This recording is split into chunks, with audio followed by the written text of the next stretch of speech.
उत्तर प्रदेश का द्वितीय चरण पूर्ण हो चुका है और उत्तराखंड का चुनाव एक दिवसीय था, वो भी पूर्ण हो चुका है। उत्तर प्रदेश के बारे में ये कहा जा रहा था, बल्कि ये सभी का आकलन है कि पहले 2 चरणों में यदि समाजवादी पार्टी 70 से अधिक सीट जीत लेगी, तो ही वो मुकाबले में रह सकती है। तो इसलिए अब ये जानना आवश्यक है, हमारा पूरा पैनल आज साथ में है, ओंकार जी, धीरेन्द्र जी और अभिषेक जी। तीनों लोग फील्ड में लगातार घूम रहे हैं और बिल्कुल नज़दीकी नज़र और सिचुएशन पर पकड़ बनाए हुए हैं। तो आज हम ऐसे जान लेंगे, तो अगर 70 सीट नहीं हुई भाई समाजवादी पार्टी की, तो फिर बाय बाय टाटा उनको हम कर देंगे। फिर आगे ये फिर निष्कर्ष रह जाएगा कि बीजेपी अंततः कहाँ तक पहुँचेगी। ये सब्सक्राइब कर लीजिए, साथ में हमें सपोर्ट करने के लिए, फॉलो करने के लिए डिस्क्रिप्शन में जा सकते हैं और वीडियो को लाइक तो शुरुआत में ही कर दीजिएगा।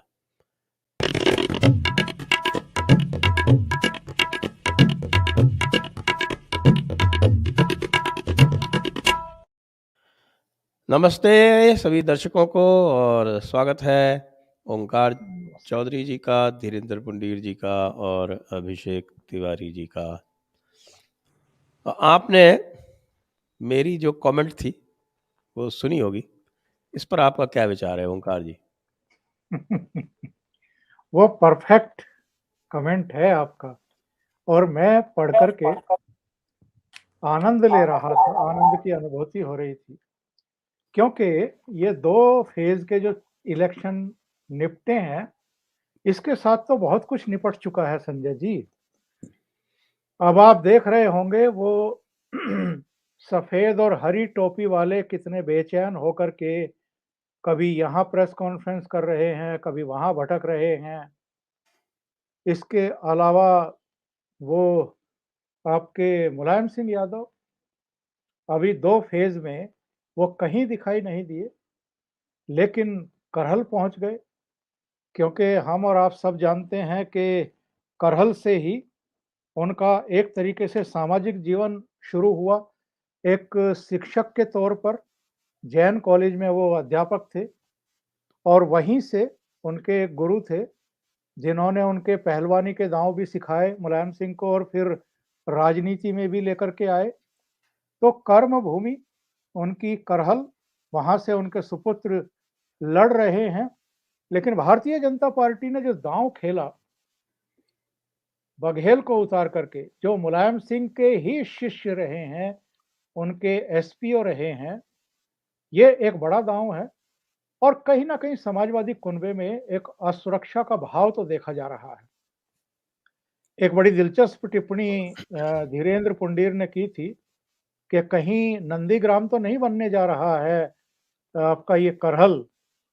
तो राजनीति में कुछ भी असंभव नहीं है, हालांकि सबसे सुरक्षित सीट है उनकी, और उस पर हम आगे जाकर के बातचीत कर सकते हैं। लेकिन मोटा मोटी जो आपने प्रश्न किया है, जो आपने आज हेडिंग लगाया है, तो उस पर मैं मजे इसलिए ले रहा था कि ये 2 फेज के जो इलेक्शन हुए हैं, यहाँ इनको बहुत ज्यादा उम्मीदें थी, क्योंकि 2017 के इलेक्शन में इन 2 फेज में इनका पूरा एक सफाया हो गया था। 15 सीटें पहले फेज में मिली थी समाजवादी पार्टी को और 15 ही दूसरे फेज में मिली थी, यानी 2 फेज में मिला करके इनको करीब करीब 30 सीटें मिल पाई थी। इस बार ये उम्मीद से थे कि शायद जो मुस्लिम ध्रुवीकरण हो रहा है, लंबी लंबी लाइनें लगी हुई हैं, इसमें नहीं, शायद पहले फेज में तो टोटल सीटें ही 58 में से 53 तो बीजेपी ने जीत ली थी।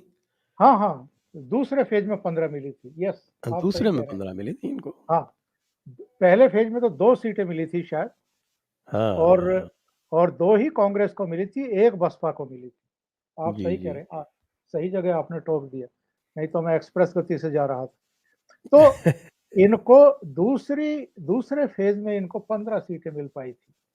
इस बार ये सोच रहे थे कि संभल है, अमरोहा है, मुरादाबाद है, रामपुर है, एक तो और आस-पास के जिले हैं, वहाँ शायद इनको बम्पर वोट मिलेंगे और सीटें भी मिलेंगी। लेकिन पहले फेज में भी मैंने उस समय भी कहा था कि 58 में से भारतीय जनता पार्टी की 40 सीटें कहीं नहीं गई। 40 प्लस हो सकती हैं, कम होने की तो संभावना बहुत ही कम है। और सेकंड फेज में भी इन 55 सीटों में से बहुत सारे लोग हैं जो भारतीय जनता पार्टी को कह रहे हैं कि 24 से 30, कुछ बहुत हौसला दिखा कर के 32 सीटें कह रहे हैं। लेकिन मेरा मानना है कि यहाँ भी 35 से कम भारतीय जनता पार्टी को नहीं मिलेंगी और समाजवादी पार्टी और दूसरे दलों को गहरी निराशा का सामना करना पड़ेगा। पहले फेज में भी भारतीय जनता पार्टी को कोई बड़ा नुकसान नहीं हो रहा है और हम डे वन से कह रहे हैं, जब भी हम डिस्कशन करते रहे कि थोड़ा-सा शिफ्ट जाटों में है और थोड़ी-सी गोलबंदी मुसलमानों में है। बस उतना फ़र्क समझ लीजिए। इसके अलावा कोई नई जाति इनके साथ जुड़ रही हो, नए फैक्टर इनके साथ जुड़ रहे हों, नई उम्मीदें इन्होंने मतदाताओं में जगा दी हों और भारतीय जनता पार्टी ने कोई ऐसे बड़े पाप कर दिए हों, जो हमें दिखाई नहीं दे रहे हैं, तब तो उलटफेर हो जाएगा, वरना किसी बड़े उलटफेर की कोई संभावना दूर-दूर तक नहीं है। जैसा ये दिल्ली में बैठे हुए कुछ असत्य टाइप के लोग जो हैं, वो लगातार वो तो हुआ-हुआ कर सुना रहे हैं। मैंने कि बीजेपी को नंबर 3 पे बता रहे हैं। अब आप वो उनके मतलब अगर वो कांग्रेस को नंबर 2 पे बता सकते हैं, कांग्रेस की तो मुझे लगता है कि कोई सट्टा लग रहा हो कि 2 सीटें आ रही हों तो मैं लगा लूँ। है कहीं कोई मिल रहा है क्या? बराबर का भाव तो सुना 1 का ही मिल रहा है अभी तक। वो एक्चुअल में अगर आप उसके ध्यान से सारे वीडियो सुनेंगे, उनके वक्तव्य सुनेंगे, जिन टीवी चैनलों पर उनको बुलाया जाता है, वहाँ उनकी बात सुनेंगे, तो आपको सीधे-सीधे इसका आभास और एहसास हो जाता है कि वो किसी भी तरीके से 10 जनपथ में सिर घुसा करके अंदर हो जाना चाहते हैं।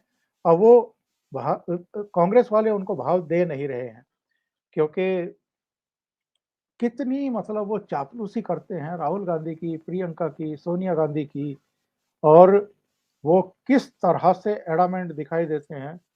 भारतीय जनता पार्टी का तो ये पूरा गैंग, जो दिल्ली वाला पूरा गैंग है, जो जिनके नाम भी लेने की ज़रूरत नहीं है, सब उनसे परिचित हैं।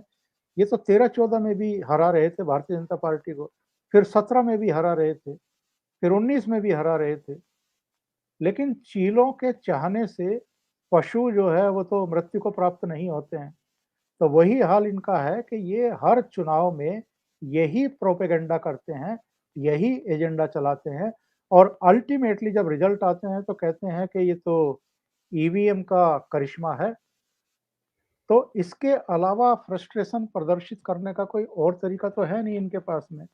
मुझे नहीं लगता संजय जी कि फर्स्ट, सेकंड फेज़ में कोई बड़ा उलटफेर हो पाया है।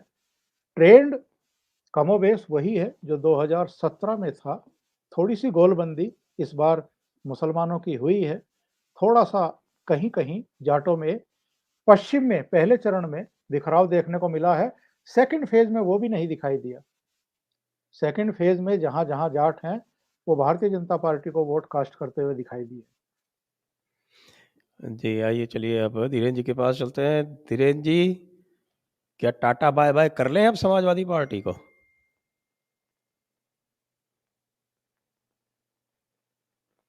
माफ कीजिएगा, मेरा म्यूट था। मुझे लगता है कि जब तक चुनाव रहता है, मैं एक छोटे सा उदाहरण के साथ ही बात शुरू करूंगा। मैं मुजफ्फरनगर का रहने वाला हूं, तो वहां एक बहुत, आपने पता नहीं, मुझे याद है, आपको पता नहीं होगा या नहीं, क्योंकि वो इतनी बड़ी तो नहीं थी, लेकिन एक नाम हुआ करता था। उनका नाम था अमीरुद्दीन तूफानी। वो रिक्शा चलाया करते थे और सीपीआई के हुआ करते थे। ओमकार सर को जरूर याद होगा। तो वो क्या करते थे, उनका हर चुनाव में तोलिया खो जाया करता था, उसकी एफआईआर लगाते थे, मुझे लूट लिया गया। और फिर वो चूंकि एसपी की कोठी के सामने, चूंकि मेरा जो एसडी इंटर कॉलेज था जस्ट एसएसपी की कोठी के सामने था, तो वो एक हमेशा लाल झंडा लेके किसी ना किसी आदमी की समस्या लेके वहां एसपी के सामने धरना दिए रहते थे। तो हम लोग आते जाते, और चूंकि मैं पत्रकार भी शायद इसीलिए बना कि एक नेट थी मेरे अंदर जिज्ञासा, तो मैं पूछता था चुनाव पे अगर आते जाते, हालांकि बहुत छोटा था, तो वो इतना बढ़िया समीकरण बताते थे कि मैं पिताई को कहता था कि पिताई इस बार तो अमीरुद्दीन तूफानी जीत रहे हैं। तो मेरे पिताई कहते चल भाई यहाँ से कहां से आ गया है यार। तो इसीलिए जब अमीरुद्दीन तूफानी कभी नहीं हारे तो ये लोग कैसे हार जाएंगे 10 मार्च से पहले, ये बताइए आप मुझे।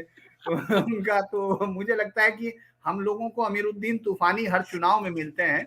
ये जरूर बात है, मैं आपसे ये बात जरूर कहूंगा कि पहला चरण जिस तरह से हवा उड़ाने की बात की कोशिश की गई, हालांकि मेरे तो सभी, चूंकि मैं पत्रकार भी हूं और लोग मेरे पर मतलब सबके साथ ही रिश्ते हमारे होते हैं, तो मैं जब बातचीत करता हूं तो मुझे ये कह रहे हैं कि आपकी आंखों पे चश्मा चढ़ गया है धीरेन्द्र जी, योगी जी का, वरना आप बड़े निष्पक्ष पत्रकार हुआ करते थे। हमने कहा मुझे अभी थे मत जोड़ो, मैं अभी सत्य नहीं बोलने लगा हूं, अभी मैं सत्य वाला नहीं हूं, अभी मैं हूं, तो मुझे है रहने दीजिए। और उसी को फिर मैंने देखा कि सेकंड फेज में अगर आप ये सोच के देखिए, जो बेसिक चीज है संजय जी, मैं इस बात पे गंभीरता पे आता हूं, तो आप ये सोचिए कि सेकंड फेज में जिस जिस बढ़ा चढ़ा के दावे किए जा रहे थे, हर पार्टी को हक है, लेकिन आपको सेकंड फेज में ऐसा क्या था आपके पास? क्या कोई ऐसा मुद्दा था कि वहां बीजेपी ने भरे किसानों पर गोलियां चलवाई हो, या कुछ ऐसा हो बीजेपी ने जहां वहां कोई ऐसा बड़ा प्रोजेक्ट हो जो उखाड़ दिए हो, या फिर बीजेपी ने कुछ ऐसा बुलडोजर चला दिया हो जो समझ में नहीं आ रहा हो लोगों के लिए? लेकिन ऐसा कुछ नहीं था, ना कोई इशू था, ना वहां के अखिलेश थे, ना कुछ। उसका सबसे बड़ी ताकत थी कि साहब वहां मुसलमान सबसे ज्यादा है। ये पूरे इलेक्शन की भाषा बताता है, ये इस देश की जो एक राजनीति के नीचे जाने की हद है उसको बताता है कि उनकी जीत की उम्मीद किसी मुद्दे पे नहीं है, उनकी जीत की उम्मीद मुसलमानों पर है, और मुसलमान इसलिए क्योंकि वो बीजेपी से नफरत करता है तो हमको वोट करेगा। आप ये सोचिए वहां कोई और गणित नहीं है, लेकिन मुझे लगता है कि उनकी इस उम्मीद को बहुत कुछ पानी मिला नहीं। और सेकंड फेज में फिर कह रहा हूं, मैं तो घूम के आया हूं, और मैं जब भी ये बोलता हूं तो मेरे लिए एक बात और भी दिक्कत की पेश होती है हमेशा, क्योंकि मैं रोज वर्किंग करता हूं, मैं रोज जाता हूं, तो मुझे उन सब के साथ ये सुनना पड़ता है कि आप ये जब बोलते हैं तो क्या, क्योंकि आपका चैनल ऐसा चैनल है जिसको हर आदमी सुनता है, चाहे वो आपके विचारों के खिलाफ ही क्यों ना हो। तो मुझे तो देख ही लेगा आपके साथ, तो कहेगा कि आप तो आइए, और आपने तो हमको अभी तो उड़ा दिया। तो ये मेरा धर्म संकट भी रहता है, आप समझिए, मैं ईमानदारी से बोलता हूँ, दिक्कत ये है। तो सेकंड फेज में उनके पास इतनी ताकत भी नहीं आई कि वो ये कह सकेंगे कि हाँ हमने बीजेपी को सेकंड फेज में रोक लिया। क्योंकि मैं आपको ये बता दूं कि तमाम सीटों पर, चूंकि मुझे लगता है कि हम जिला वाइज भी बातचीत करेंगे, तो मैं आपको तब बताऊंगा कि किस तरह से जो उम्मीदें थी वो इनकी पूरी नहीं हुई। तो ये एक सेकंड फेज ने रोक लिया। फर्स्ट फेज में आप देखेंगे कि जितना, चूंकि फिर मैं ये कहूंगा तो फिर कुछ लोग मेरे दोस्त नाराज हो जाएंगे कि जितना चौधरी साहब दावा करते रहे, बल्कि मेरे विचार से इस पर ज्यादा अच्छी टिप्पणी ओंकार सर कर सकेंगे, लेकिन मैं फिर भी कह देता हूं कि चौधरी साहब जितना नलका चलाते रहे पानी नहीं निकल पाया, तो वो बड़ा मुश्किल। तो जैसे आपने देखा होगा गांव में पुराने हैंडपंप आपने देखे होंगे जिसमें बहुत देर तक आप पानी जैसे ऐसे दबाते थे तब जाके उसमें पानी आता था, नहीं तो ऊपर से पानी डालना पड़ता था तब पानी निकलता था। आपको याद होगा टंकियों के आने से पहले हम लोग सब उस स्थिति से गुजरे हैं। अखिलेश जी पानी तो डाल चुके, लेकिन जयंत चौधरी का नलका मुझे नहीं लगता कि वो उस तरह पानी निकाल पा रहा है, जो डाला होगा वही बाहर निकलेगा। तो मुझे नहीं लग रहा कि वो आ रहा होगा। तो मैं ये कह सकता हूं कि आप इसकी व्याख्या अपने शब्दों से कर सकते हैं, लेकिन पहला और दूसरा फेज जिस तरह से उन्होंने सोचा था वो नहीं हुआ। और इसके बावजूद नहीं हुआ कि जो मैं आपसे कह चुका, जिस पर बहुत सारे नाराज भी होते हैं बीजेपी के समर्थक, कि विधायकों के खिलाफ एंटी इनकम्बेंसी की लहर थी। लेकिन मुझे ये कहने में शक नहीं है कि योगी का करिश्मा, अब मैं इस शब्द का इस्तेमाल कर सकता हूं आपके चैनल पर, कि योगी का करिश्मा फर्स्ट और सेकंड फेज में बीजेपी को यहां से बचाकर निकाल लाया। अब आप इसको जो चाहे शब्द है। जी हाँ, जी हाँ। और एक बड़ी एक धनंजय जी की एक बड़ी सुंदर टिप्पणी आई है, वो मैं आपसे शेयर कर लेता हूँ। उनका कहना है कि डकवर्थ लुइस के नियम से 5 सीट आने पर भी कांग्रेस जीती हुई कहलाएगी।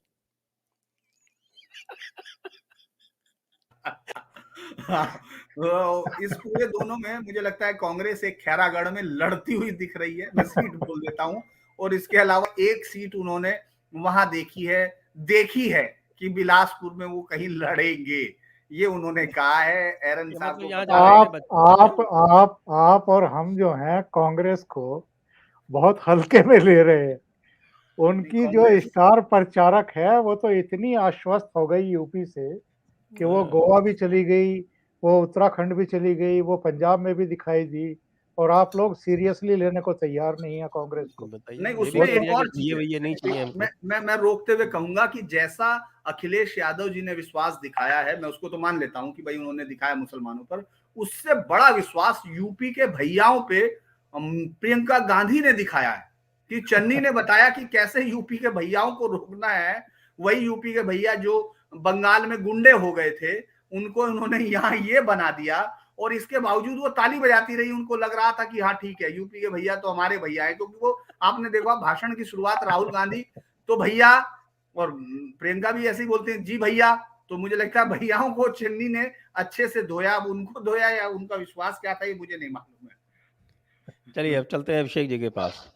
तो Abhishek ji, Samajwadi party tata bye bye क्या?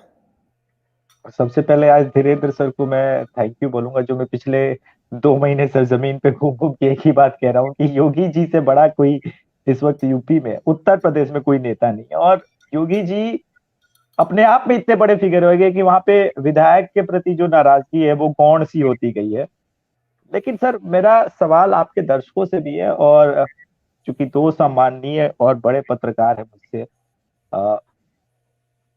पिछली बार अखिलेश यादव जब 2012 में सत्ता में आए थे 28% वोट शेयर लेकर के आए थे, 28.5%, और 220 के आसपास सीटें लेके आए। उसके बाद 2017 में ये 50 के नीचे, 50 के नीचे आए। अब मुझे कोई ये समझाए कि आखिर उस 50 सीट पाने वाली समाजवादी पार्टी में ऐसा कौन सा औरंगजेब तुर्रम खान वोटर ऐड हो गया है जो इनको वापस सत्ता तक लेके जाएगा। ये मैं सत्यनिष्ठ पत्रकारों से भी पूछना ये तो चाहूंगा। बड़ा प्रश्न है। मैं तो बहुत सिंपल सा सवाल पूछ रहा हूँ। मेरा जो प्रोपोजिशन है वो ये है कि यदि 70 सीटें समाजवादी पार्टी इन 2 राउंड में नहीं जीती है, तब आगे उसका कोई चांस नहीं है। ये मेरा प्रोपोजिशन है। क्या 70 70 सीटें सीट जीती? नहीं सर, 70 सीट नहीं जीती सर, 50 नहीं जीती सर, 40 नहीं जीते सर। अब मैं इससे ज्यादा, देखिए सर, जब हम और आप एनालिसिस भी करते, बात भी करते, तो एक एक पल के लिए हम बात करते कि बीजेपी यहां जैसे बरेली में 9 की 9 सीटें जीती थी। इस बार बदलाव का अगर मूड है तो मुझे वो पत्रकार गैंग बताए ऐसा कौन सा डिस्ट्रिक्ट है जहां पे समाजवादी पार्टी बीजेपी के खिलाफ क्लीन स्वीप कर दी। मैं तो बता दूंगा कि बनारस है, बरेली है, कई जगह है। संभल में आप मुस्लिम वोटों के भरोसे ही तो चुनाव लड़ रहे थे ना दूसरे चरण में। संभल में, अमरोहा में, मुरादाबाद, रामपुर में, सहारनपुर में, बिजनौर में, बरेली में, बदायूं में, कहीं भी आप बीजेपी को ऐसा नहीं कर रहे कि एकदम किसी डिस्ट्रिक्ट में भी मुकाबले से बाहर कर दिया आपने, ऐसा है नहीं। तो वो सत्यनिष्ठ पत्रकार जो हिंदी के वक्ता है वो लोग, वो बीजेपी को तीसरे नंबर की पार्टी बता रहे हैं, तो इसमें कौन सी बड़ी बात है। एक तो पार्टी के मुखिया खुद ही कह रहे हैं कि हम 400 सीट जीतेंगे, 403 से। तो बोलने के दावे तो कुछ भी हो सकते हैं, लेकिन आज के समय में धरातल पे स्थितियां ये है कि अब प्रतीत नहीं हो रहा है सर, ऑनेस्टली, अगर वोटर वोट करके तीसरे चौथे चरण में अच्छा वोटिंग कर गया बाहर निकल के, कि 100 सीट समाजवादी पार्टी जीत रही। जिम्मेदारी के साथ बात करूं। ओवरऑल की बात कर रहे हैं आप? हाँ, ओवरऑल 100 सीट अब नहीं हो पाएगा। एक्चुअली अगर इन वो भी 100 पर तब पहुंचेगी जब इन 2 राउंड में वो 40-45 सीट जीत ले, नहीं तो 100 हाँ, तक 50 सीट जीत पहुंचने ले। का भी प्रश्न नहीं, जी जी, मेरा वही कहना था। क्योंकि यही 2 राउंड खास थे। तो अब हम थोड़ा डिस्ट्रिक्ट वाइज ले लें और सीट वाइज ले लें। तो मैं फिर से चलता हूँ ओंकार जी के पास। ओंकार जी, सहारनपुर देखिए, से आरंभ करते हैं। जी जी, देखिए सहारनपुर में जो है ना, पिछली बार 7 में से 4 सीटें भारतीय जनता पार्टी ने जीती थी। नकुड़, देवबंद, रामपुर मनिहारन और गंगोह, और 2 कांग्रेस ने जीती थी जो भाग चुके हैं अब उनके खेमे से, बेहट और सहारनपुर। 1 सीट जो सहारनपुर शहर है वो समाजवादी पार्टी ने जीती थी। अब जिस दिन मतदान हो रहा था सेकंड फेज का, उस दिन धीरेन जी थे वहां पर, और इत्तेफाक से उस दिन रात को हम लोगों ने शो भी किया था। और धीरेन जी का यही कहना था कि अगर 4 भारतीय जनता पार्टी नहीं जीत रही है तो 3 तो उसकी कहीं गई नहीं। हाँ, सीटों के नाम थोड़े बहुत परिवर्तित हो सकते हैं, लेकिन सहारनपुर की 7 में से 3 अगर भारतीय जनता पार्टी जीत रही है उनकी दृष्टि में, जो वहां से होकर के आए हैं, तो हमें तो कोई बड़ा नुकसान नहीं दिखाई दे रहा है सहारनपुर जिले में भी। दूसरे, अगर हम बिजनौर में देखें, बिजनौर में 8 में से भारतीय जनता पार्टी ने 6 सीटें जीती थी और 2 समाजवादी पार्टी ने जीती थी। बिजनौर में ऐसा कौन सा परिवर्तन हो गया है कि भारतीय जनता पार्टी को कोई बड़ा नुकसान वहां पर हो जाएगा? मुझे जी तो हाँ, नहीं बिजनौर में लगता तो है। जाट भी बीजेपी के साथ है और मैंने सुना दलित भी शिफ्ट हो गए इस बार तो। जी, और बिजनौर से ये आप नीचे भी लोग अगर आप, ग्राउंड पे घूम के आए हैं, आप लोग बताएंगे। हाँ, मतलब बिजनौर से नीचे भी अगर आप उतरे, मुरादाबाद में, अमरोहा में, संभल में, तो वहां के तो इतने सारे बाइट्स हमने अलग-अलग चैनलों पर देखे हैं, और बाकी का तो छोड़ दीजिए। अजीत अंजुम से बातचीत करते हुए जाटों को देखा है, जो ये कह रहे थे कि भारतीय जनता पार्टी को वोट दे रहे हैं, फूल को वोट दे रहे हैं, और पक्के जाट हैं। तो उस पूरी बेल्ट में यहाँ तो आप 2-4 सीटों पर थोड़ा बहुत जयंत का, चौधरी अजीत सिंह नहीं रहे उसका, कुछ इन सफेद हरी टोपी वालों का कुछ आप प्रभाव मान भी सकते हैं। हालांकि मैं नहीं मान रहा, अगर इनका कोई प्रभाव होता, इनकी बात पर कोई असर होता, तो ये बीच चुनाव फिर से प्रेस कॉन्फ्रेंस ना कर रहे होते हर जिले में पहुंच करके, और लखीमपुर ना पहुंच रहे होते, क्योंकि इनको बहुत अच्छे तरीके से एहसास है कि 10 मार्च के बाद ये मुंह दिखाने के काबिल नहीं बचेंगे कहीं। ये मुंह छिपाते फिरेंगे सारे के सारे कि 13 महीने तक आपने दिल्ली में सारा कुछ कर लिया, और इसके बाद भी लगे रहे, अभी प्रेस कॉन्फ्रेंस कर रहे हैं बहुत बेशर्मी के साथ। जबकि जब चुनाव की प्रक्रिया शुरू हो गई थी, उसके बाद से चुप करके इनको बैठना चाहिए था अपने घर में, अगर ये नॉन पॉलिटिकल होने का दावा करते हैं। लेकिन शायद सुपारी ले रखी है, इसलिए लगे हुए हैं। लेकिन इसका क्या प्रभाव पड़ने वाला है? 10 मार्च के बाद इनको पता लग जाएगा ना कि भाई आपकी राजनीतिक हैसियत क्या है, आपका प्रभाव क्या है, आपकी बात को कितने लोग पानी देते हैं। तो जो हश्र जयंत का होने वाला है या अखिलेश का होने वाला है, उससे बुरा तो इनका होने वाला है, सफेद हरी टोपी वालों का। ये बोलने के लायक नहीं बचेंगे। पूरी बेल्ट में आप देख लीजिएगा, हम पहले फेज में भी देखें तो किसी जिले में 1 सीट इनको मिलती हुई दिखाई दे रही है, किसी जिले में 2 सीट मिलती दिखाई दे रही हैं, इससे ज्यादा की गुंजाइश कहीं दिखाई देती नहीं है। कहीं ऐसा नहीं है जैसा अभिषेक कह रहे हैं कि बरेली में अगर 9 सीटें भारतीय जनता पार्टी ने जीती थी, या गाजियाबाद की सारी सीटें जीती थी, मुजफ्फरनगर की जीती थी, नीचे बुलंदशहर, अलीगढ़, आगरा में सारी सीटें जीती थी। कोई एक जिला तो बता दो कि समाजवादी पार्टी एक जिले की सारी सीटें जीत रही है। संभल। हाँ, लेद संभल में मुझे लगता नहीं है कि तीनों सीटें जीतेंगे, और उधर रामपुर में जरूर धीरेन जी बता रहे थे, मैं जब बात कर रहा था, कि हो सकता है रामपुर में इस बार सारी सीटें समाजवादी पार्टी को चली जाएं, पर ये ना एक्सेप्शन ना, है। बिलासपुर तो नहीं जा सकती समाजवादी पार्टी। जी जी। बिलासपुर तो 100% बीजेपी की पक्की सीट है। जी, तो आपका आकलन 35 से सेकंड फेज में जी। मुरादाबाद, और थोड़ा मुरादाबाद के बारे में भी बोल दें। नहीं, मुरादाबाद में तो मैंने बताया है कि मुरादाबाद में देखिए, मुरादाबाद में 6 सीटें हैं और भारतीय जनता पार्टी को पिछली बार 2 सीटें मिल पाई थी, काठ की और मुरादाबाद शहर की। और मुरादाबाद शहर बीजेपी का जीतना ये अपने आप में जो है एक बड़ी बात आप समझ सकते हैं। और समाजवादी पार्टी ने 4 जीती थी, ठाकुर द्वारा, मुरादाबाद देहात, कुंदरकी और बिलारी। तो इसमें भी सीटों का परिवर्तन तो हो सकता है, लेकिन संख्या का परिवर्तन मुझे नहीं लगता कि वहाँ होने जा रहा है। मुरादाबाद जिले की 6 में से 2 सीटें तो भारतीय जनता पार्टी की कहीं नहीं गई। तो मुझे नहीं लगता कि मुरादाबाद में भी कोई बड़ा नुकसान है।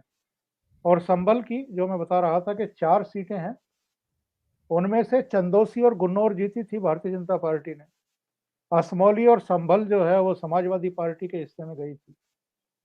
अमरोहा जो बिल्कुल लगा हुआ है और मुरादाबाद का ही कभी पार्ट हुआ करता था, वहाँ भी 4 सीटें हैं। वहाँ तो 3 सीटें भारतीय जनता पार्टी ने जीती थी। धनौरा, नौगावा, सादात, यहाँ से चेतन चौहान जीते थे, और हसनपुर। और अमरोहा जो शहर की सीट है, वो समाजवादी पार्टी की झोली में गई थी। तो इन सारी जगहों पर कोई बड़ा परिवर्तन मुझे नहीं लगता कि है। थोड़ा बहुत आपको इनमें, जैसे अगर आप कहें अमरोहा में कि 1 सीट जीती थी समाजवादी पार्टी ने, हो सकता है इस बार 2-2 हो जाए या 3-1 हो जाए। रामपुर में जैसा धीरेन जी कह रहे थे, 5 में से वो 5 की 5 दे रहे थे, लेकिन आपने करेक्शन किया कि हो सकता है बिलासपुर भारतीय जनता पार्टी जीत ही जाए। तो मतलब हमें ये दिखाई दे नहीं रहा है, उन इलाकों में भी दिखाई नहीं दे रहा है जहां ये बहुत ज्यादा उम्मीद कर रहे थे, बिकॉज वहां मुस्लिम मतदाता ज्यादा हैं। और मुस्लिम मतदाताओं ने इस बार गोलबंदी भी काफी की है। मैं पहले प्रोग्राम में भी बताया था कि 2-2 आइडेंटिटी कार्ड लेकर के पहुंचे हुए थे, और पिछले 1.5-2 महीने से लगातार व्हाट्सएप पर ग्रुप्स बन गए थे अलग अलग। उन पर संवाद था आपस में लोगों का, एक दूसरे को प्रेरित करते हुए। इसके अलावा भी मुद्दों को लेकर के बहस छिड़ी हुई थी ग्रुप्स पर, व्हाट्सएप ग्रुप्स पर। तो बहुत तैयारी के साथ उन लोगों ने, जिनकी वोट नहीं बनी थी, 1.5-2 महीने पहले से पूरे अभियान लगाए गए, शुरू किए गए, और ये कहा गया कि जिनकी वोट नहीं बन पाई है, जिनकी मतदाता सूची में नाम नहीं है, कट गए हैं, कटवा दिए गए हैं, हर हालत में वोट बनवाएं। फिर घरों से एक एक वोटर को निकालना, बूथ तक ले जाना। इसलिए हमने देखा है जहां जहां इनके बूथ थे, वहां बहुत लंबी लंबी लाइनें लगी हुई थी। 1 घंटा 2 घंटा भी इंतजार किया, लेकिन भारतीय जनता पार्टी के खिलाफ वोट कास्ट किया। और वो चीजें, ऐसा नहीं है कि जब एक तरफा ध्रुवीकरण होता है तो दूसरी तरफ लोग एकदम शांत होकर के घरों में बैठ जाते हैं। कई बार हम लोग वो पढ़ने में नाकाम रहते हैं, पर इन चीजों का असर दूसरी तरफ भी साफ साफ दिखाई देता है, और वो हमें दिखाई देगा जब रिजल्ट आएंगे। जी। तो अब हम चलते हैं धीरेन जी के पास। धीरेन जी। देखिए, मैं आपको शहर वाइज अगर हम लोग चलते हैं, आपने पूछा है, सर ने बिल्कुल बताया, हम लोगों ने वो डिस्कस आराम से किया था। मुझे लगता है सहारनपुर में वो 4 सीटें रिटेन कर पाएंगी, सीटें बदल सकती हैं। नकुड़ में इस बार बेहट जो पिछली बार कांग्रेस के पास चली गई थी, वहां जो अपने नरेश सैनी है वो बहुत ही अच्छे से चुनाव लड़ा, लेकिन जो लंबा, चूंकि वहां 52% वोट मुस्लिम वोट बैंक है, लेकिन रईस मलिक पूरी ताकत के साथ कोशिश कर रहा था कि वो जो है अपने वोटर्स को खींच सके। लेकिन अगर वहां डिवीजन होता है तो भी मुझे लगता है बीजेपी इस बार बेहतर स्थिति में। कांग्रेस का बस्ता, झंडा, बैनर कुछ दिखा नहीं मुझे। एक दुकान के सामने एक आदमी को मैंने सिर्फ, मेरे जो रिपोर्टर था स्थानीय, मैंने उससे मजाक में पूछा था कि यार हमको वो दिखवाओ कि जो पिछली बार का विजेता था, क्योंकि 01 नंबर सीट थी, बड़ी शुभ सीट मानी थी राहुल गांधी ने और उनके बहन प्रियंका गांधी ने, और वो वहां बाकायदा गए भी थे।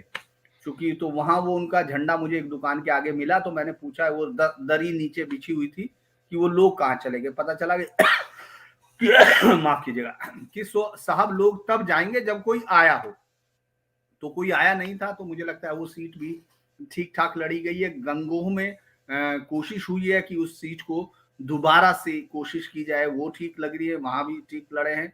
हालांकि वो समाजवादी पार्टी के आदमी को लग रहा है कि वो जीत रहा है, लेकिन ऐसा दिख नहीं रहा। नकुड़ में चूंकि चेंज दिख रहा था और कोशिश जरूर की है सैनी ने, लेकिन मुझे लगता है कि वो एक अच्छी सीट है। शहर में जरूर थोड़ा सा समीकरण है, लेकिन वो समाजवादी पार्टी चूंकि मनीष को जो टिकट दिया था वो जो तीसरी पार्टी के तौर पर बहुजन समाज पार्टी ने, वो पंजाबी वोट को काटने के लिए। तो जो बीजेपी को जीत की उम्मीद थी वो मुझे लगता है थोड़ा सा धुंधली हुई है वहां।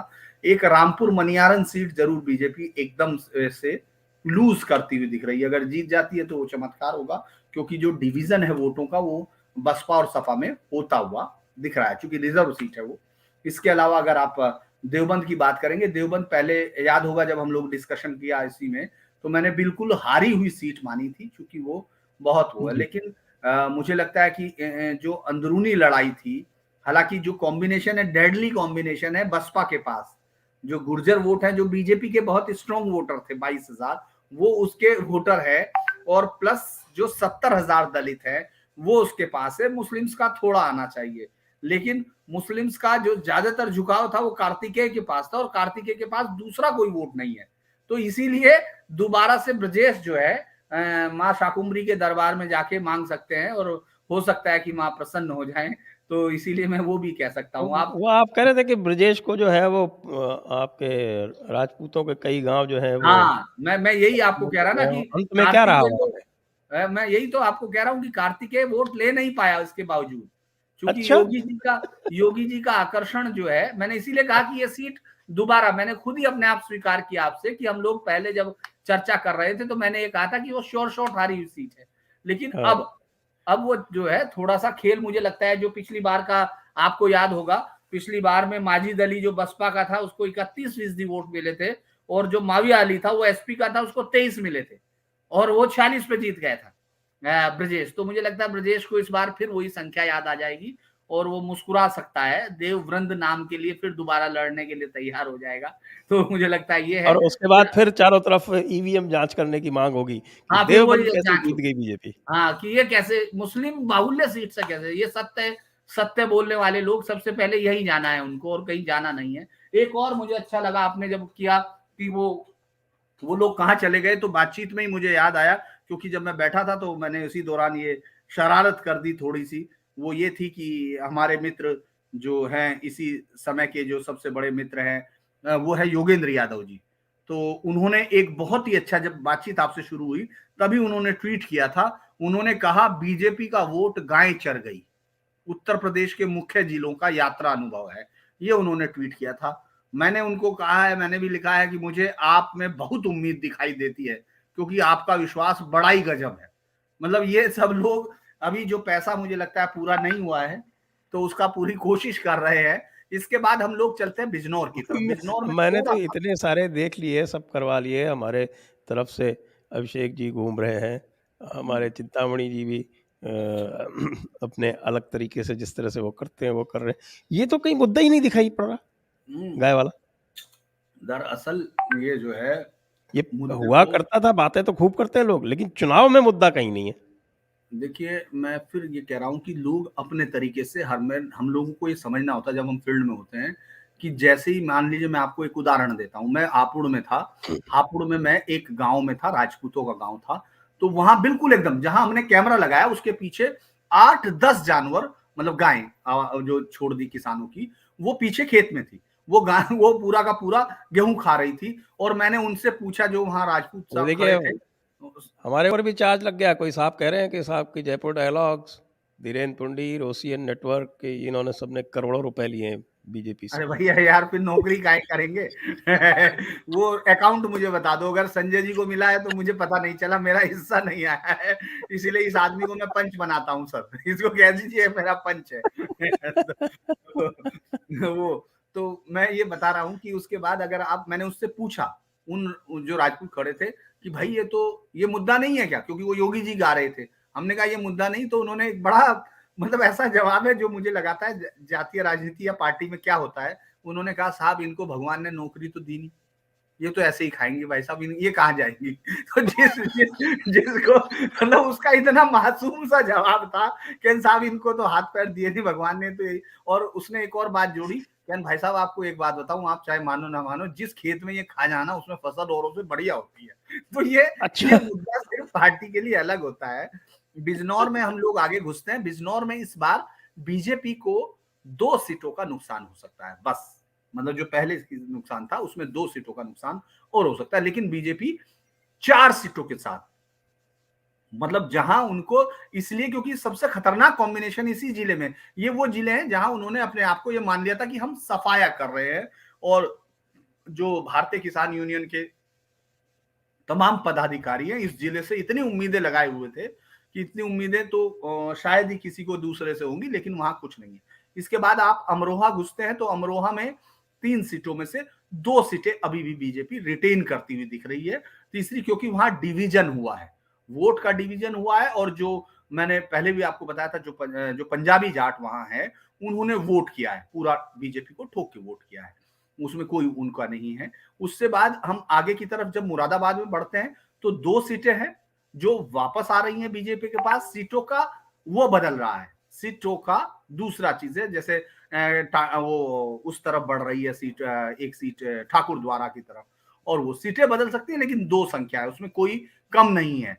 मतलब आप, ये एक चमत्कार हो जाएगा कि अगर आप दूसरा भी जीत ले, वो लड़ाई अलग है, लेकिन फिर आगे रामपुर में मुझे जरूर लगता है कि बीजेपी को शायद दोनों में से एक तो जरूरी खोनी है, और हो सकता है दूसरी भी जाए, क्योंकि बिलासपुर में भी कांग्रेस का एक कैंडिडेट था जिसको मैंने वहां वोट पड़ते हुए देखा और समझा। नहीं, वो तो इससे संजय कपूर जो है बिलासपुर हाँ, के, हाँ, वो तो वही वहाँ के पुराने बहुत मजबूत कैंडिडेट हैं, पहले इसीलिए जीत भी चुके हैं, 2 बार जीते वो कई बार, पहले। हाँ, हाँ, मैं तो इसीलिए कह पिछली रहा हूँ कि बार जो वो है बीजेपी जीत गई, और इस बार भी मतलब वहाँ समाजवादी पार्टी का कोई रोल नहीं है, एक चीज़। मैंने यही कहा है, मैं तो खुद कह रहा हूँ कि वहां उनका रोल और नहीं है। लेकिन औलख जो है वो पिछली बार 22,000 से जीता हुआ है, इस बार कोई ऐसा कारण नहीं है कि, मुझे तो देखिए कारण मतलब नहीं दिख रहा।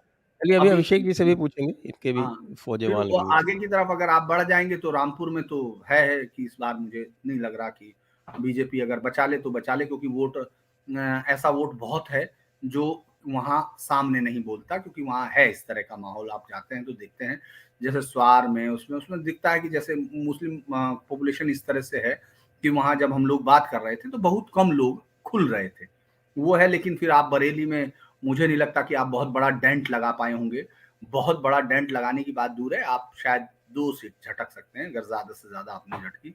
और उसके बाद लास्ट जिला है, मतलब बदायूं में, जरूर बदायूं में आपको गुन्नूर शायद जाएगी, और उसमें भी मैं फिर कह रहा हूं कि स्थानीय इंदौर तो विधायकों, संभल की है, बदायूं की नहीं है। नहीं वो उसकी, मैं बदायूं की एक सीट बोल रहा था, कौन सी सीट है, रुक जाइए, मुझे मैंने लिखा हुआ है वो सीट, जिस पे उस रात जब हम लोग डिस्कस कर रहे थे तो मैंने वो बोला था, मुरादाबाद, देखिए संभल, मैं अभी आपको देता हूँ उस सीट के बारे में भी। एक सीट वहां है जिस पर हम लोग देख रहे हैं। इसके बाद फिर आगे की बदायूं में तरफ सिर्फ सहसवान सीट जीती थी समाजवादी ने पिछली बार। इस बार दूसरी सीट है जो बदायूं की, मुझे लगता है कि लोग बिलसी पहले है तो क्या, कह रहे देखना। थे कि शायद बदायूं सदर में कुछ दिक्कत हो रही थी। नहीं, शेखुपुर नहीं, बोल रहे हैं क्या? हाँ, नहीं, नहीं, नहीं, एक शेखुपुर, और, नहीं, शेखुपुर, नहीं, दातागंज, बिलसी। दातागंज, एक सीट दातागंज और, में। हाँ, एक सीट और जा रही है, मतलब बीजेपी की तरफ से। और लास्ट में आपके पास शाहजहानपुर बचता है। शाहजहानपुर में पिछली बार 5 थी, इस बार बीजेपी 3 ले रही है, श्योर शॉट उसके पास है, चौथी सीट आ सकती है, एक सीट वहां लूज करेंगे, ये है। तो तिलहर में इसका क्या होगा ये बताइए, कहाँ सर, तिलहर सीट कहाँ, पे क्या होगा, कौन सी में, तिलहर में, जहां से तिलहर जितिन सीट, प्रसाद हारे थे पिछली जितिन बार, प्रसाद जी, हाँ, जितिन प्रसाद पहुंचे थे। और रोशनलाल वर्मा जो जीते थे वो इस बार समाजवादी से लड़ रहे हैं। हाँ, तो सीट तो अगर आप वो उस तरह देखेंगे तो मुझे लगता है कि उस पूरे समीकरण को समझने के लिए थोड़ा सा हम लोगों को ये लगेगा, क्योंकि जितिन प्रसाद के साथ उनका पुराना, जो जितिन प्रसाद के इशारे पे जो लंबा एक कांग्रेस के साथ रहा, वो रहा, यहाँ तक आया, वो वोट तो चला गया था, यहाँ उनके पास बीजेपी का ही वोट है जो उनके लोगों के पास है। तो वो, हाँ, मुझे लगता है कि थोड़ा सा दिक्कत दिखती हुई दिख रही है, लेकिन बहुत साफ मैं उसके बारे में नहीं बता पाऊंगा, क्योंकि मैंने उसको एज सच जी, पूरा शाम तक भी पूछा नहीं। नंबर बताएं। 27 से ज्यादा, और 27 से 32 के बीच में बीजेपी को रहना चाहिए। जी, आइए चलते हैं अभिषेक जी के पास में। अभिषेक जी, आपकी फौजें क्या रिपोर्ट कर रही हैं? पहले मैं सभी दर्शकों से अनुरोध करता हूँ कि कृपया लाइक पे बटन जो भी देख रहे हैं 1 सेकंड लें और लाइक का बटन दबा दें। जैसा धीरेन्द्र सर कह रहे थे ये सही बात है कि सहारनपुर की जो बेहट वाली सीट है वहां पे नरेश सैनी जी बदले हुए कैंडिडेट हैं और फाइट के बावजूद शायद वो जीत नहीं पाएंगे, हालांकि मैंने इसको फाइट में ही रखा है। एक मुकेश चौधरी जी मैं डिफर करूंगा, शायद उन्होंने हराया है नकुड़ सीट से। मुझे लगता है मुकेश चौधरी फाइनली जीत जाएंगे लास्ट तक। सहारनपुर नगर वाली सीट समाजवादी पार्टी जीत जाएगी। सहारनपुर देहात में मैंने आशू मलिक जी को थोड़ा सा एज दिया है।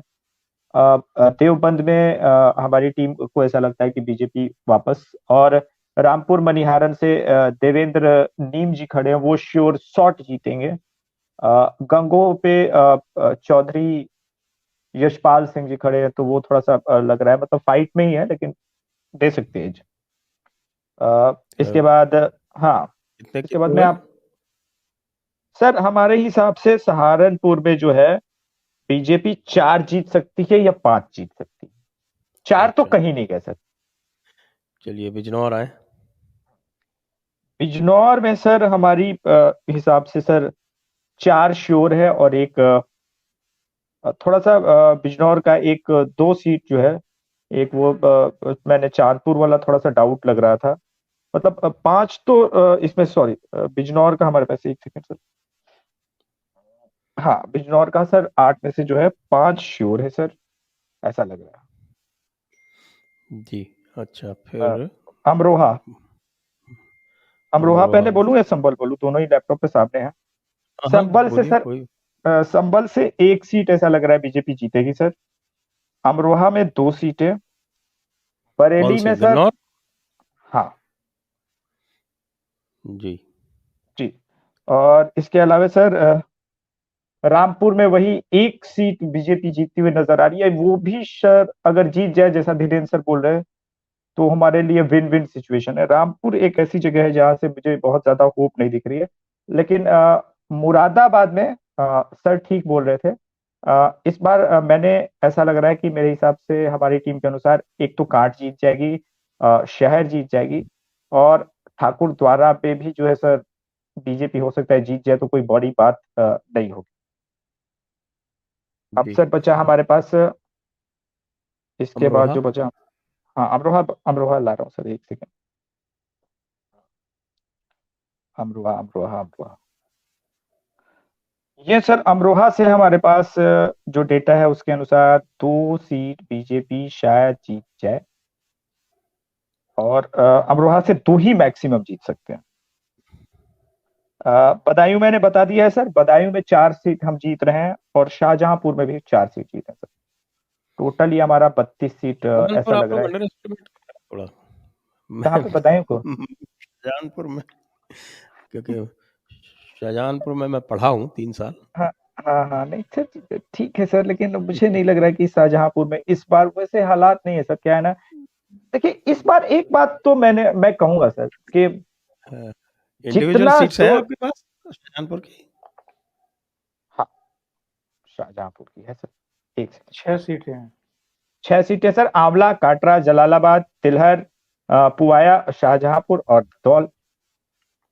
देखिए मैं आपको इसमें तिलहर में जो सर, तिलहर में अगर आप होप कर रहे हैं जितेंद्र प्रसाद जी जीतेंगे तो सर जितेंद्र मुझे कोई प्रसाद थोड़ी उम्मीद, लड़ रहे हैं वहां से, वो पिछली बार मतलब लड़े थे। मतलब जितेंद्र प्रसाद जीतेंगे कहने का मतलब, क्योंकि वहां का उनका ये है ना, एक अरे भाई परंपरागत रूप से पिछली उनकी बार सीट रही है वो। प्रसाद जो थे वो कांग्रेस से लड़े थे, कांग्रेस एसपी का कॉम्बिनेशन था, और वहां पर जो इक्वेशन था वो पूरी तरह से उनके फेवर में था।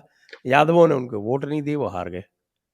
नहीं सर मैं ये नहीं बोल रहा हूँ, और क्योंकि इस वहाँ बार जो है वो रोशन लाल वर्मा जी जो जीते थे तिलहर से, वो समाजवादी से लड़ रहे हैं। नहीं सर, मेरे ये कहने का मतलब है, चूंकि तिलहर से आपको ये लग रहा होगा कि जितेंद्र प्रसाद अब बीजेपी में आ गए हैं तो उनके सपोर्ट की वजह से बीजेपी जीत जाएगी, इसलिए मैंने तिलहर को उस हिसाब से बोला था सर। ना ना ना ना, वो कोई फैक्टर नहीं है वैसे। हालांकि हाँ वो वो शाहजहानपुर जितेंद्र प्रसाद जी के, उनके पिताजी का जितेंद्र प्रसाद जी का पुराना संसदीय क्षेत्र रहा है, लेकिन वो रिजर्व हो गया, तो अब वो उनका संसदीय क्षेत्र धौरहरा हो गया है जो लखीमपुर जिले में है। तो वैसे अब पिछली वो बार नहीं, भी परंपरागत संजय जी, पिछली बार भी संजय जी कोई बहुत बड़ी जीत नहीं थी रोशन लाल वर्मा की। 15,000 से मतलब जीता था। हाँ, उनको 40.37% वोट मिले थे और कांग्रेस को 37.55। और इनको अगर वोट की बात करें तो 81,770 और कांग्रेस को 76,065। तो सॉरी, बहुत 5,000 वोट से जीते थे रोशन लाल, हाँ, बहुत 5,705। हाँ, बहुत बड़ा अंतर नहीं था, बहुत बड़ा अंतर नहीं था। तो हाँ, तो मेरे हिसाब से शाहजहांपुर तो खैर कोई उसमें तो कोई किसी तरह का कंफ्यूजन ही नहीं है। आपके पोवाया सीट ये इस पिछली बार 72,000 से जीती थी कांग्रेस, और वही चेतराम लड़ रहे, आराम से जीतेंगे। फिर आपके कटरा सीट और ददरौल सीट, इन 4 में मुझे कोई संशय नहीं दिखता। तो यही तो 4 सर मैंने दिए हैं सर। और बाकी जो तिलहर की सीट है वो बड़ी इंटरेस्टिंग है। तो नहीं मेरे नहीं ख्याल नहीं से नहीं नहीं नहीं, बीजेपी नहीं जीत रही है सर। मैंने इसीलिए कहा था कि जितन प्रसाद को शायद इसी उम्मीद से तो लेके आएंगे, परंपरागत रूप से फैमिली बैकग्राउंड है ये है, तो थोड़ा बहुत वो 15,000 वाला पार्ट लेंगे। लेकिन सर जैसे मैंने बीजेपी के लिए कहा था कि कुछ लूज नहीं कर रहे, तो यहाँ भी बीजेपी तो कुछ गेन नहीं कर रही है। वो 15,000 भी कैसे बांटेंगे सर? वो मैं 15,000 आपको बढ़ बस तो एक आप बताइए कि रोशन लाल वर्मा का टिकट क्यों काटा गया? अब सर ये तो ये सारा आपने ट्रिकी क्वेश्चन पूछ दिया। देखिए रोशन कई कारण शाहजहांपुर है। से कोई सुन रहे हो तो कोई हमें थोड़ा तिलहर सीट पे थोड़ा ज्ञान दे, कोई सुन रहे हो शाहजहांपुर से तो। नहीं, मैं श्योर हूँ सर कि तिलहर सीट नहीं जीत रही है, मतलब बीजेपी, अच्छा, मेरे चलिए फीडबैक आपका के टोटल अनुसार। बताइए। सर हमारा टोटल 32 सीट है सर, 32 और ये सीट है 32 तो सीट मतलब आ रही है सर। तो 27 से 32 धीरेन्द्र जी, 32 आपका, और 32 से ओंकार 35 मेरा। 32 से 35 मेरा, तो 32 जो है ये बीच का आंकड़ा हम्म। आ जाता है। और अब मैं थोड़ा सा उत्तराखंड चुनाव की भी बात कर लेता हूँ, क्योंकि उत्तराखंड में पूरा का पूरा हो गया है चुनाव। तो उत्तराखंड चुनाव के बारे में मैं नहीं जानता ओंकार जी ने उसको फॉलो किया कि नहीं किया, लेकिन धीरेन्द्र जी ने और अभिषेक जी ने तो फॉलो किया है। मैं आपको ये भी बता देता हूँ, जो मेरे पास सूचना है वो ये है कि मामला पूरी तरह से फंसा हुआ है और कुछ नहीं कहा जा सकता। धीरेन्द्र जी, आपके पास क्या सूचना? अनम्यूट करना हो क्या? एक बार दोबारा आप कहेंगे, दोहराएंगे, क्या करें जी? मेरे पास जो सूचना है कि मामला पूरी तरह से फंसा हुआ है जी, और कोई भी जीत सकता है। वो जो लास्ट टाइम हम लोगों ने बातचीत की थी उसी में मैं आगे बढ़ते हुए कह रहा हूं कि लास्ट में जिस तरह से कांग्रेस पहले जीतती हुई दिख रही थी, बाद में थोड़ा वापसी हुई है और अब वो मामला थोड़ा सा अटक गया है उन सीटों पर। देखिए, दो चीजें आपको देखनी पड़ेगी कि मैदानी जो इलाका, यानी जो इलाका रुद्रपुर और वो तमाम का, जहां किसान जहां के यहाँ पहुंचे थे, सरदार सिख किसान थे, उस तरफ, और हरिद्वार और इस तरफ की बेल्ट में जहां मुस्लिम वोटर्स बहुत ज्यादा हैं, वहां बहुत हाई परसेंटेज का वोट हुआ है। ये पोलिंग मतलब यहां तक हो रहा है कि स्वामी फंसते हुए दिख रहे हैं, बीजेपी का जो पार्टी अध्यक्ष वो फंसता हुआ दिख रहा है, मदन कौशिक। तो ये चीजें दिख रही हैं। और अगर आप वहां खटीमा और उधर रुद्रपुर और उस तरफ जाते हैं कि इच्छा साइड में सितारगंज, और वो वहां भी मुझे लगता है कि काफी बहुत ही अनप्रिडिक्टेबल है। और लगभग ये कुल मिला के 16-17 सीटें होंगी, 18 सीटें, जो ये तय कर देंगी कि आखिर किसको मिलना है ये गद्दी। तो फंस तो गई है। और वो ये बात जिस जिस विश्वास के साथ आज से 7 दिन पहले कांग्रेसी लोग कह रहे थे, मतलब वोटिंग से 7 दिन पहले, वो मुझे लगता है वोटिंग तक आते आते उनको भी लग गया होगा कि इतना आसान और सहज नहीं है। क्योंकि जो बड़े इशू थे उनको वो खड़ा करने में नाकामयाब रहे। जैसे आप जो बद्रीनाथ धाम, वो जो मंदिर वाला देवस्थानम बोर्ड का था, वो इशू भी धीरे धीरे आपने देखा होगा चुनाव में बहुत जड़ नहीं पकड़ पाया। तो जो कुल मिला के जो पर्सनालिटी की लड़ाई है, आपको वो वही दिखाई दे रही है। और जिस तरह से हरीश रावत जो है पूरे के पूरे चुनाव में कांग्रेस की तरफ से लड़ते रहे और कांग्रेसी उनसे लड़ते रहे, वो कांग्रेस की तरफ से बीजेपी से लड़ते रहे और कांग्रेसी पूरे समय में उनसे लड़ते रहे, तो वो जो है फर्क जो है थोड़ा अंदर उसने बीजेपी को मजबूत किया है, क्योंकि बीजेपी ने अपने पैरों पे सबसे ज्यादा बड़ी कुल्हाड़ी मारी हुई थी।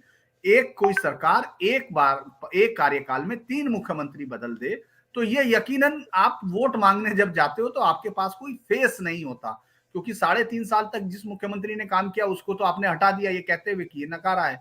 उसके बाद दूसरा मुख्यमंत्री ऐसा आया कि आपको समझ में ही नहीं आया कि आप यहाँ ये कहां से पकड़ लाए, और तीसरे मुख्यमंत्री को कुछ समय नहीं मिला। तो इसीलिए बीजेपी वहां ग्राउंड में वाकई नहीं थी। लेकिन चूंकि मैं आज भी कहूंगा कि उत्तराखंड में शायद नरेंद्र मोदी अभी भी सबसे लोकप्रिय नेता हैं, उसमें कोई दो राय नहीं है। और ये पूरा चुनाव बीजेपी अगर सत्ता में आती है तो उनके नेताओं को मुंह पर पट्टी बांध लेनी चाहिए और बोलना चाहिए कि शायद मोदी की वजह से वो वापस आ रहे हैं। लेकिन मामला अभी भी मुझे लगता है फंसा हुआ, जैसे ये मोदी की वजह से आ रहे हैं उस तरह से कांग्रेस अगर नहीं आती है तो राहुल जी और प्रियंका तो खैर बहुत ज्यादा नहीं था, लेकिन उनको राहुल जी का आशीर्वाद मानना चाहिए कि उन्होंने पूरी कोशिश की और पूरी ताकत के साथ ये किया कि कांग्रेस आ ना सके। जी हाँ, कोई मुझसे पूछ रहे हैं कि आप शाहजहांपुर में किस कॉलेज में स्टडी किए थे? मैं शाहजहांपुर में भाई मैं 8वीं 9वीं 10वीं में था, मैंने वहाँ से हाई स्कूल किया था, गवर्नमेंट इंटर कॉलेज शाहजहांपुर। और वहाँ का जो ऑनर्स बोर्ड है 10वीं का, उस पे मेरा नाम लिखा हुआ मिल जाएगा आपको। जी अभिषेक जी। सॉरी, मैंने खुद ही म्यूट किया था। दो फैक्टर काम किए, एक राहुल गांधी और एक नरेंद्र मोदी। बीजेपी जीतती है तो सिर्फ और सिर्फ नरेंद्र मोदी की वजह से, और राहुल गांधी हारती है तो इसमें कोई शक नरेंद्र नहीं है। मोदी और योगी जो हैं वो प्रचार करने जा नहीं पाए क्योंकि शुरू में वो कोरोना की रोक लगी हुई थी, बहुत देर में हटी है वो भी एक फैक्टर है। आप अगर ही के शो नरेंद्र पे मोदी की रैली शुरू से होती तो संभवतः बीजेपी के जीतने में समस्या नहीं होती। सर, मैंने आप ही के शो पे कहा था कि ये जो रैलियों की रोक लगी है ना, इसका सबसे ज्यादा नुकसान बीजेपी को होगा, क्योंकि बीजेपी आईटी सेल बड़ी निकम्मी है। याद है सर, मैंने 2 महीने पहले ये हाँ बात हाँ कही थी। हाँ, हाँ, और ये भी सर, कहा था। और राहुल गांधी की भी रैलियां नहीं हो पाई, उससे भी बहुत नुकसान हुआ बीजेपी को। अब सर, अब स्टार प्रचारक ही बीजेपी का नहीं प्रचार करेगा तो बीजेपी को तो हारना ही है फिर। लेकिन इसके बावजूद सर, आज से 2 महीने पहले अगर आप मुझसे पूछते कि क्या होगा, तो मैं बड़ा श्योर था कि बीजेपी हार जाएगी।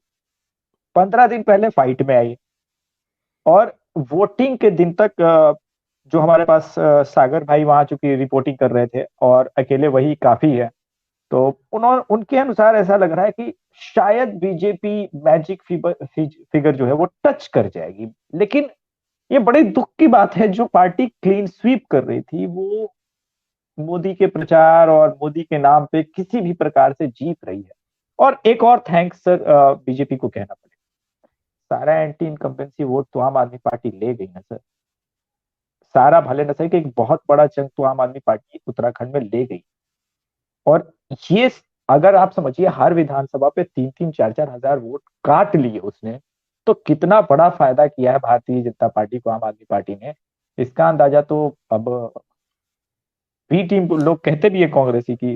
वहाँ की कॉन्स्टिट्यूंसी भी छोटी है, जैसे हाँ, यूपी में एवरेज 4 लाख की कॉन्स्टिट्यूंसी है, तो वहाँ पर 1 लाख की ही है, तो 1/4 ही है। तो इसी वजह से मुझे ऐसा लगता है कि फाइनली बीजेपी शायद 38 सीट वाला तो निकाल लेगी, वो 38 सीट निकल जाएगी। ये है कि मैदानी इलाकों में जिस प्रकार से बीजेपी कमजोर दिखी है, उसके लिए बीजेपी खुद जिम्मेदार है। वहां पे लगातार जिस प्रकार से इनलीगल इमिग्रेंट्स गए, वहां पे उनका पॉपुलेशन बढ़ने दिया गया, और 5 साल बाद अब वो वोटर आईडी अरे कार्ड बना उन्होंने तो लैंड लॉ ही चेंज कर दिए हमारे हाँ, तो ऑनरेबल त्रिवेंद्र सिंह जी और उनके आर्थिक सलाहकारों ने मिलके। सर आर्थिक आइए अब जरा सलाहकार तो बात कर लेते हैं तीसरे राउंड की, जिसमें 59 सीटें दांव पर हैं, और 59 सीटों में जो जिले हैं वो पूरा बुंदेलखंड है, जिसमें बांदा और चित्रकूट जिलों के अतिरिक्त पूरा बुंदेलखंड, और आपका कानपुर, कानपुर देहात, औरैया, इटावा, मैनपुरी, फर्रुखाबाद, कन्नौज, हाथरस, कासगंज, ये पूरा का पूरा क्षेत्र।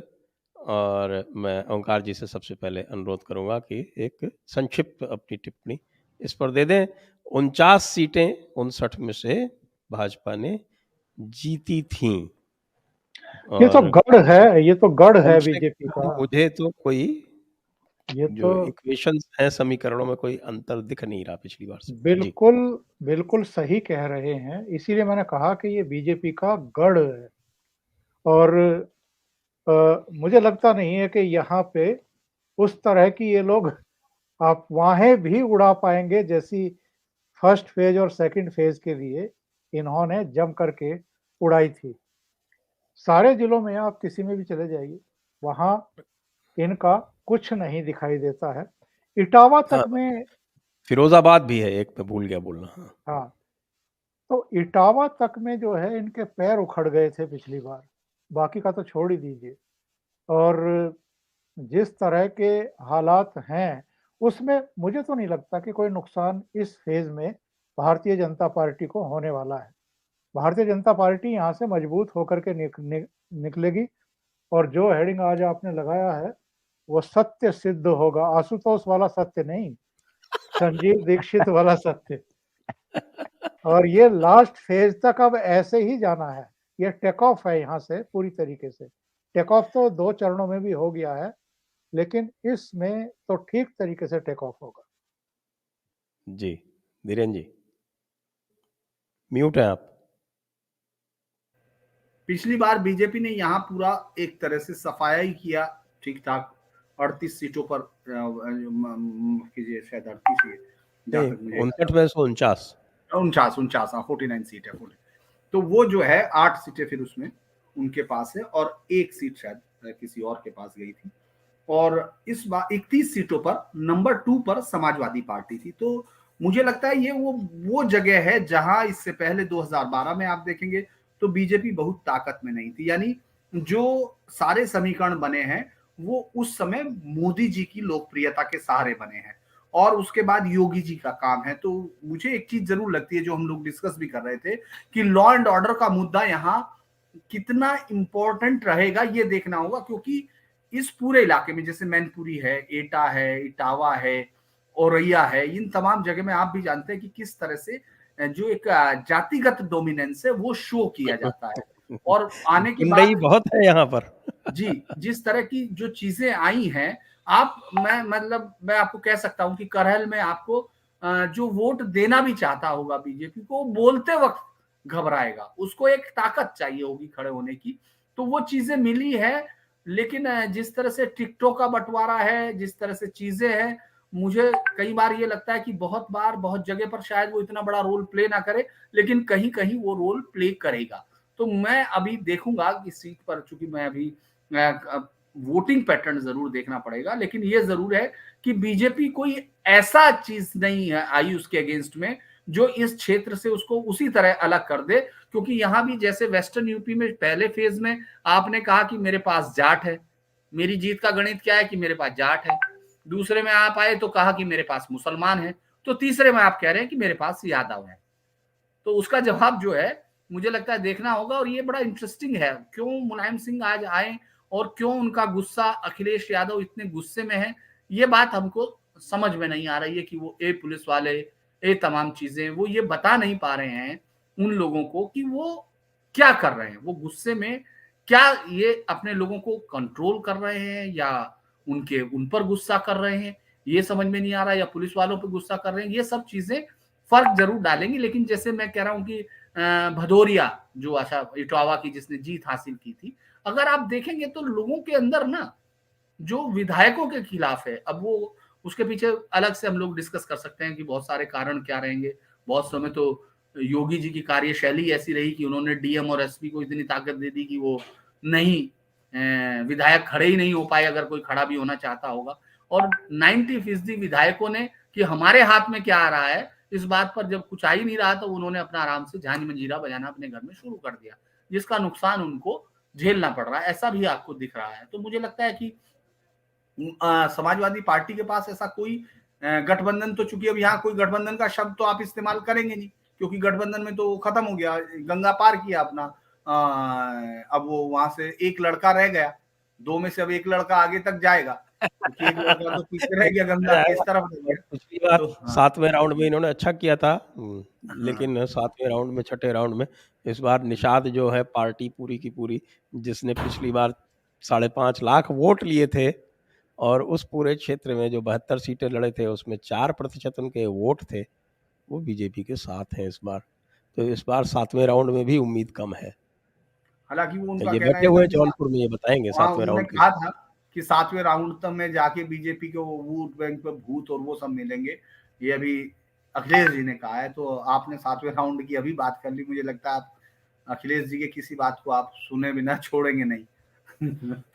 मैं तो क्या कह सकता हूँ, तो बाद में हमारे कालू आशुतोष से बात करेंगे। अभिषेक जी आप बताएं। सर अभी तो जौनपुर में बैठे ही हैं, होटल के कमरे में बैठे हुए हैं और भदोही पूरा घूमते हुए अब जौनपुर हैं, फिर आजमगढ़ निकलेंगे। सर मैं इस चरण पे आऊं उससे पहले मैं एक बात कहूंगा कि इस बार इस चरण में अगर बीजेपी 53 सीट जीत जाए तो आश्चर्य मत कीजिए। पिछली बार 49 जीती थी। और मैं एक आपके दर्शकों के लिए भी इंटरेस्टिंग चीज बता रहा हूँ जो मैंने कल रिसर्च किया था। 2012 में करहल पे बीजेपी को 12%, 12.5% वोट शेयर मिला था, लेकिन 2014 में कितना मिला? Any guess? 2014 में 2014 हाँ, अभी अभी देख के बता दूं। नहीं बीजेपी को 19%, लेकिन 2017 में वो 31% वोट शेयर था और 2019 में सर वो 38% वोट शेयर। करहल की मैं सिर्फ बात कर रहा हूं। आप अंदाजा लगाइए कि किस प्रकार से एक नई जाति जो पैदा हुई है जिसका नाम लाभार्थी जाति है। और मैं दिखाऊंगा सर, एक आज मुझे भदोही में ग्राम प्रधान मिले हैं, 4.5 करोड़ का हॉस्पिटल योगी जी ने गांव में बनवाया सर। और मैंने उसका पूरा रिकॉर्ड किया है सर, वो हॉस्पिटल के अंदर गया हूं, उसको मैंने पूरा इसी डीएसएलआर इसी कैमरे पे मैंने रिकॉर्ड किया सर। ये मेरे लिए अद्भुत है सर, गांव में 4.5 करोड़ का हॉस्पिटल योगी जी बनवा रहे हैं, ये मेरे लिए अद्भुत है। और गांव का कौन जात है क्या है वो मानने को तैयार नहीं, वो सुनने को तैयार नहीं है कौन खड़ा है सामने। तो ये स्थितियां है सर। मायावती का कोर वोटर मुझसे कह रहा है कि हम ईवीएम हैक कर रहे हैं पेचकस से। मैंने बोला कि ऐसा क्यों कह रहे हो? कहना हम, आप मानिएगा कि हम जाटव हैं और वोट कर दिए योगी जी को, पूरा उत्तर प्रदेश में कोई मेरा बात नहीं सुनेगा, इसीलिए हम कह रहे हैं कि हम पेचकस से ईवीएम हैक कर, क्योंकि मेरे वोट को लोग काउंट ही नहीं कर रहे कि मैंने बीजेपी को वोट किया। वो और ज्यादा नहीं 21-22 साल का युवक हूं। तो जब इस प्रकार की आप बातें सुनेंगे तो आपको आश्चर्य तो होगा ही। और हाजिर जवाबी भी मुझे ये पूर्वांचल में कुछ इसी प्रकार से मिलती है। एक मेरा वीडियो जो पॉपुलर हुआ था अभी, मस्जिदिया बाकी है ना वो बनारस का, तो इस प्रकार के पूर्वांचल में हाजिर जवाब लोग भी मिलते हैं। मुझे लगता है कि ये जो पूरा चरण है, तीसरा चरण, इसमें कई ऐसी सीटें हैं जो बीजेपी बहुत कम मार्जिन से हारी थी, वो इस बार रिटेन कर जाएगी। और बीजेपी का जो थोड़ा बहुत नुकसान हुआ है ना, वो इसी तीसरे, चौथे, पांचवें, छठे चरण में वो भरपाई करेगी। जी। लेकिन इसमें एक सर ये मेरा ये है, इसके लिए ये है कि जो पिछले 2 चरणों में हुआ वोटिंग कम हुई है, इस बार ये आप अफोर्ड नहीं कर सकते, क्योंकि यहाँ से हरी टोपी गायब हो गई है, सफेद टोपी गायब हो गई है। अब जो है सिर्फ और सिर्फ आप ही के हाथ में वोट है। एक उधर भाई छूट गया है, वो उसको बस से उतार दिया है अखिलेश यादव ने, बोला उतरो अब तो तुम्हारा स्टॉप आ गया, अब कहाँ जाओगे, अब तो अकेले चलेंगे बस में आप। उसी प्रकार से हिंदुओं के पास भी एक शहर का नहीं है कि जी सर, कानपुर शहर का आकलन बताएं। सर कानपुर शहर में तो मेरे हिसाब से बीजेपी आराम से जीत जाएगी सर। सारी सीटें जीती थी पिछली बार, एक सीट छोड़ के सारी जीती थी। हाँ वो जीती सर। मैंने शो के शुरू में ही कहा सर, जिस प्रकार की बीजेपी की आप ये देखिए कि किसी किसी डिस्ट्रिक्ट में अभी भी जो है वो बीजेपी क्लीन स्वीप कर रही है, ऐसा मुझे समाजवादी पार्टी की तरफ से कहीं होते हुए नहीं दिखा है। अगर आप अपने एटा, मैनपुरी, करहल में जीत जाएंगे, इसमें कोई डाउट नहीं है, मुझे लगता है, मेरा ये विश्वास है कि शायद लास्ट में जीत जाएंगे। लेकिन इन सब जगहों पे अगर आप स्ट्रगल करेंगे तो क्या आप कानपुर शहर में बीजेपी से जीतेंगे, वाराणसी जीतेंगे? एक ये सवाल तो उठना वाजिब है ना सर। जैसे मैंने कहा था कि वो तो ठीक है, लेकिन 28% वोट शेयर पे आप 220 सीट जीते थे।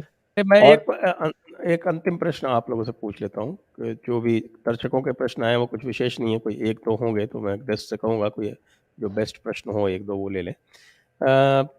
आपने दूसरे चरण में और कानपुर के परिप्रेक्ष्य में क्या आपने शिया सुन्नी वोटों का ध्रुवीकरण देखा है?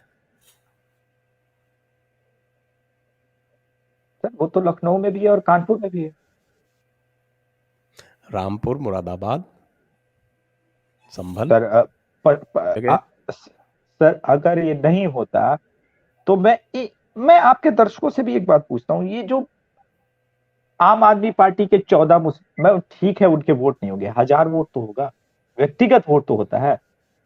बीएसपी के जो कैंडिडेट 50 लाख में टिकट खरीदते हैं, क्या उनकी इतनी हैसियत नहीं है वो अपने ताकत पे 8000 वोट लेके आते होंगे?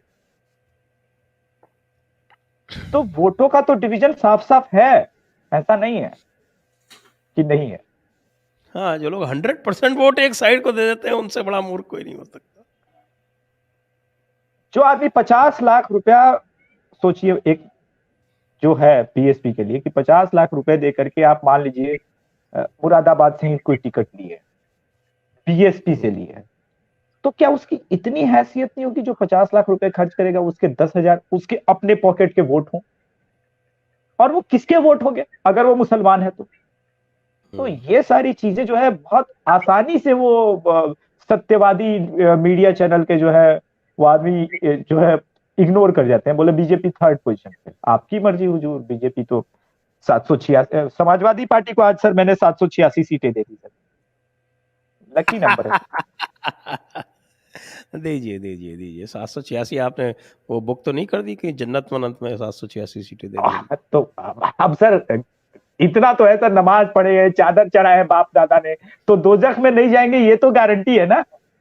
लेकिन एक लड़का तो बस से उतर गया, जन्नत की हूरों का उनको तो मजा नहीं मिल पाएगा। वो तो ओमकार सर आपने पहले ही टोक दिया था ना कि एक लड़के को बस से उतार दिया जाएगा। बोले 2 चरण खत्म आप। हाँ सर सवाल ले लीजिए। यहीं पर विराम देते हैं। कोई प्रश्न, अच्छे प्रश्न हो कोई तो ले लीजिए। कोई अच्छा प्रश्न नहीं है, सब कमेंट्स हैं अलग तरह की, तो इसलिए यहीं पर विराम करते हैं। सभी दर्शकों को बहुत बहुत धन्यवाद। ओंकार जी को धन्यवाद, धीरेन्द्र जी को धन्यवाद, अभिषेक जी को धन्यवाद। जय हिंद, वंदे मातरम। जय श्री राम, नमस्कार। Press the bell icon.